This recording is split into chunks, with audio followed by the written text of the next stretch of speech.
we've had our collection. And in case you think that my notoriously bad memory has got even worse, I ought to have said there, our offering will be received.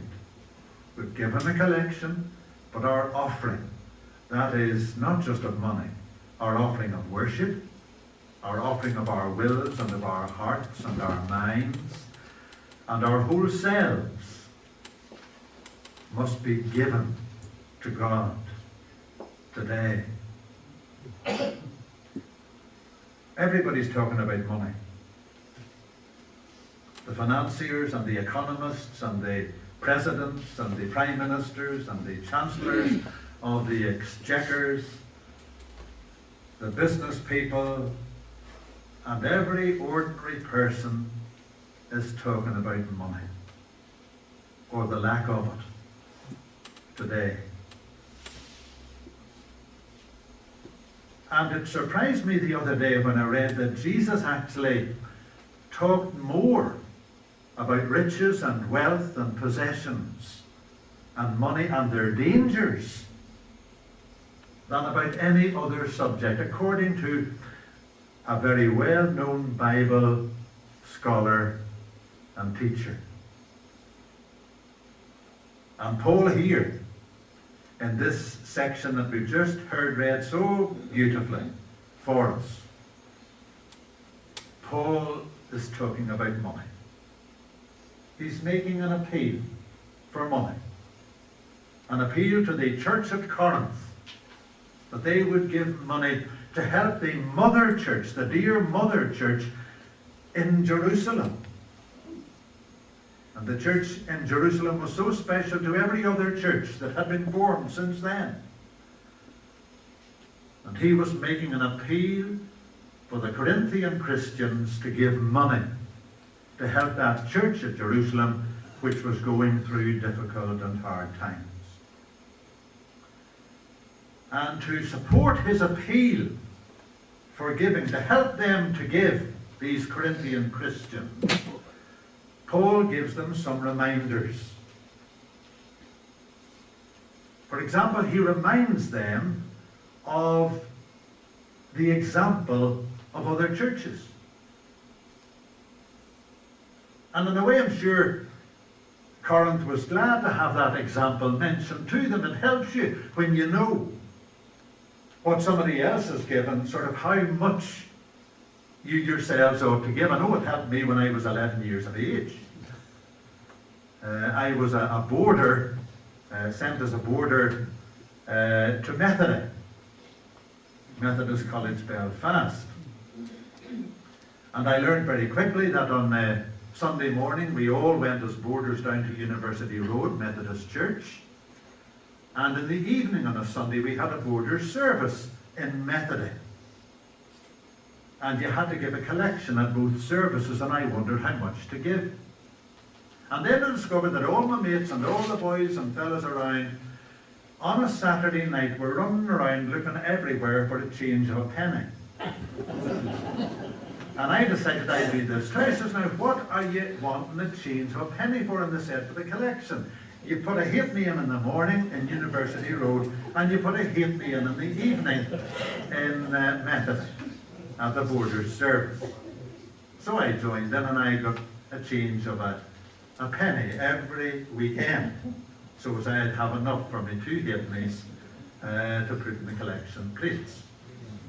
And then there was one Sunday evening at the boarders' service, and the plate was coming along our way, and that afternoon I had tried vainly to get change of a penny, and nobody seemed to have change of a penny. 2 halfpennies for a penny, nobody seemed to have. So I had to put a penny in the plate.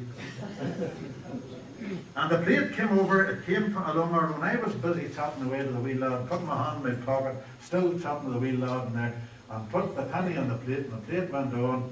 And then I heard titters and laughs and gasps. And I said, what are you laughing about to these other guys? What are you laughing at?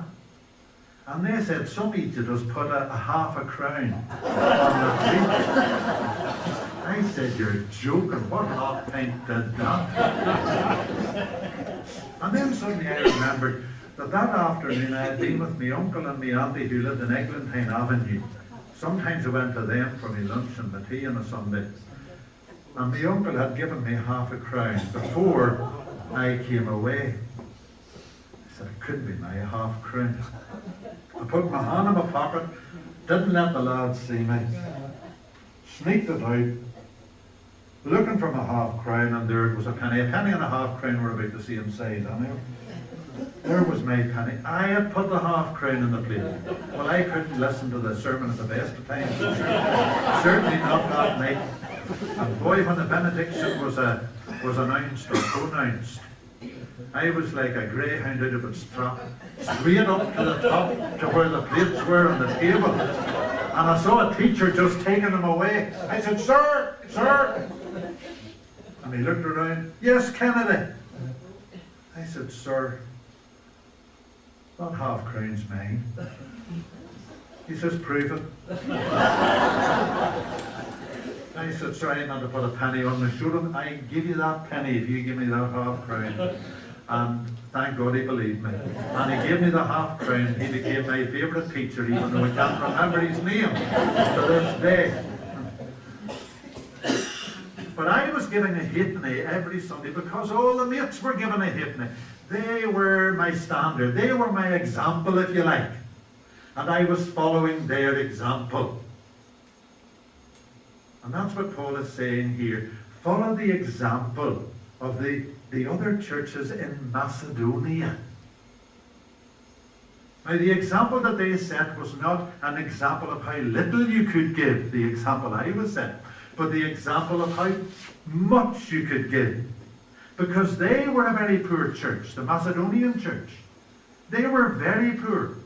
And they were suffering all sorts of trials and difficulties. And yet they gave so generously, amazingly generously, out of the little that they had. And that was the example that was being set to the church of Corinth. Here was a poor church in Macedonia, prepared to give to an even poorer church, the mother church at Jerusalem. And we've got to follow an example of giving. Now, the Jewish faith, they have once a year in October a festival, which is called, it's not a well-known festival, it's called the Feast of Purim, P-U-R-I-M. But one of the customs at that festival every year is that no matter how poor you are as a Jew, no matter how poor you are, you'll go and find somebody who's poorer and you'll give that somebody a present. That's a lovely example to set. No matter how poor you are, you'll go and you'll give somebody a present who is even poorer than you are. Now, I have a great friend. We have a great friend, our great friends, Grace and Ray Irvine. They live in Dublin. They were up the other day, and I was reminding Grace of something that she told me years ago when she was shopping in Dublin one day, walking along a street,